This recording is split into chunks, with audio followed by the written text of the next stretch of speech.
Assalamualaikum warahmatullahi wabarakatuh. Salam guru penggerak, salam sehat untuk sobat belajar dimanapun Anda berada. Kali ini izinkan saya untuk berbagi ilmu dan pengalaman dalam aksi nyata saya setelah mempelajari modul 1.2 program guru penggerak, yaitu dengan tema nilai dan peran guru penggerak. Sebelumnya, perkenalkan, nama saya Sangga Jumbuhan Kejora, PGB Angkatan 7 Kota Malang, Unit Kerja SMK Negeri 5 Malang, Provinsi Jawa Timur. Yang pertama, kita akan mulai dari kerangka konsep modul 1.2, yaitu tentang bagaimana manusia dapat tergerak, bergerak, dan menggerakkan. Dalam modul 1.2 saya mempelajari bagaimana manusia tergerak dengan memahami cara kerja berpikir cepat lambat manusia, kebutuhan genetis, 5 kebutuhan dasar manusia, tahap tumbuh kembang anak atau psikososial. Kemudian masuk ke dalam manusia merdeka bergerak, yaitu saya mempelajari dan memahami teori pilihan, motivasi intrinsik, dan menuju profil belajar Pancasila nilai guru penggerak. Kemudian saya masuk ke dalam menuntun kekuatan kodrat manusia, yaitu dengan menggerakkan. Yang pertama, memahami diagram identitas gunung es, lingkaran pengaruh, dan peran guru penggerak.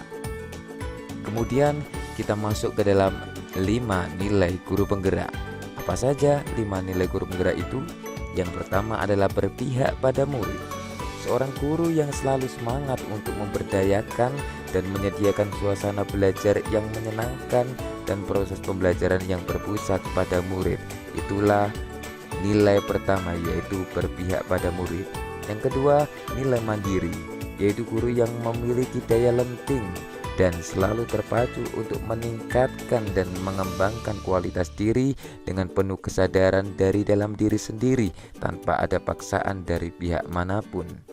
Nilai yang ketiga, yaitu reflektif, model mental seorang guru yang senantiasa tumbuh dalam memaknai pengalaman yang terjadi baik internal maupun eksternal secara positif, apresiatif, dan produktif.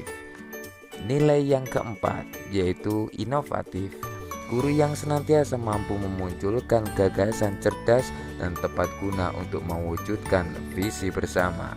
Dan nilai yang terakhir, yaitu kolaboratif, guru yang mampu senantiasa membangun pentingnya kesaling tergantungan yang positif terhadap seluruh pihak pemangku kepentingan atau stakeholder dalam mencapai tujuan pembelajaran. Kemudian apa perasaan yang saya rasakan ketika melakukan aksi nyata ini?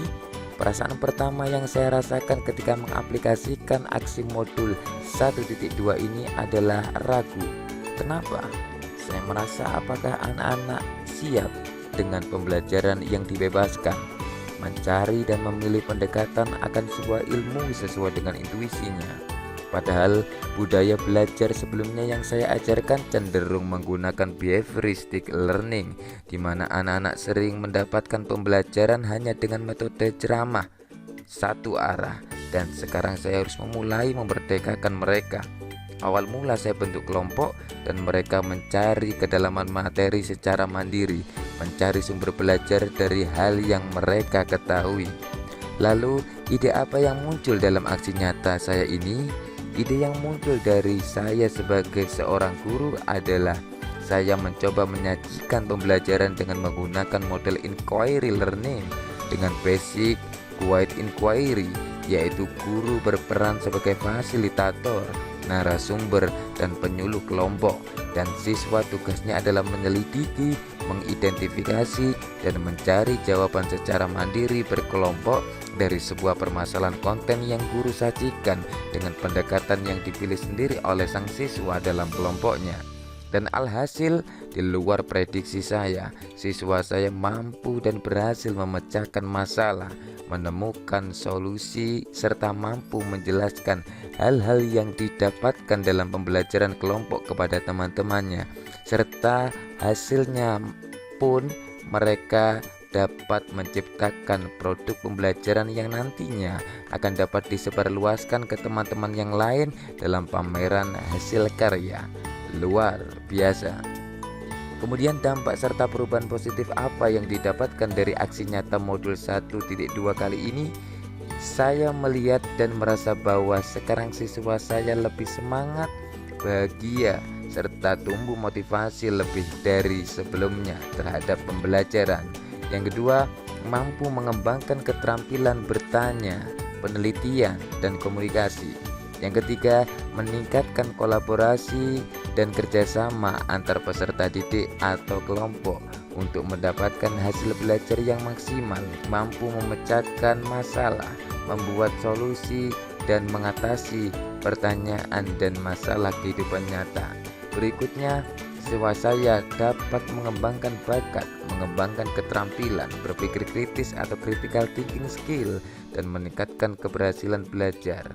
Berikutnya juga, siswa saya mampu meningkatkan partisipasi dalam penciptaan dan perbaikan ilmu pengetahuan dalam belajar. Dan yang terakhir adalah collaboration. Setiap peserta dapat berkolaborasi dengan peserta lainnya melalui forum diskusi, sehingga kelas terasa lebih hidup. Sekian dari saya. Terima kasih telah menonton. Saya Sangga Jumbuhan Kejora. Sampai jumpa, sehat selalu. Salam guru penggerak, tergerak, bergerak, dan menggerakkan. Wassalamualaikum warahmatullahi wabarakatuh.